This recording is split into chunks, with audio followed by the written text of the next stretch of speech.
Tory ex-MP Miriam can turn any subject into a discussion about babies and the fact that the UK needs women to have more of them because of the problems caused by low birth rate.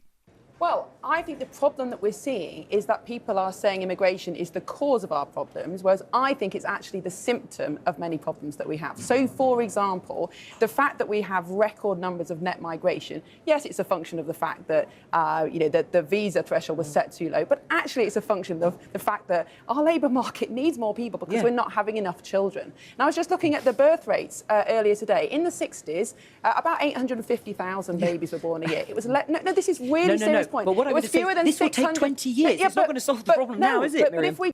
The problem of falling birth rates across the Western world is one that Cates & Co are obsessed about, leading the Conservatives to advocate measures to get women thinking about popping more out.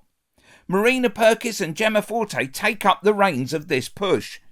How do you square that circle with the Conservatives who are all very much like, we need to breed for Britain? Yes. Okay, breed for Britain, and then what? Who's gonna look after them? Who's gonna pay for them? Adam Bienkov from Byline Times tweeted, Conservative fringe meeting on immigration discussing how to persuade women to breed for Britain in order to grow more social care workers, one day after Ken Badenoch's comment about excessive maternity pay.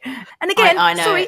Grow more social care workers. Does she mean bottom wipers? Stop making females feel like sort of cattle. It's awful. What do you want to do? Herd us into a shed, wire up our teats, yes, try and extract our milk, fatten us up, put us in bloody cages like economy chickens. I'd rather not grow a social care worker today, if that's all right.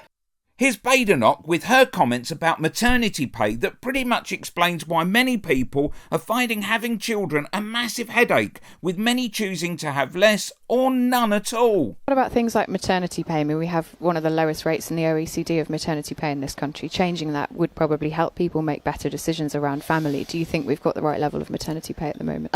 So maternity pay varies depending on who you work for, but it is a function, where it's statutory maternity pay. It is a function of tax. Tax comes from people who are working. We're taking from one group of people and giving to another. Click here for Badenoch gets on everyone's nerves.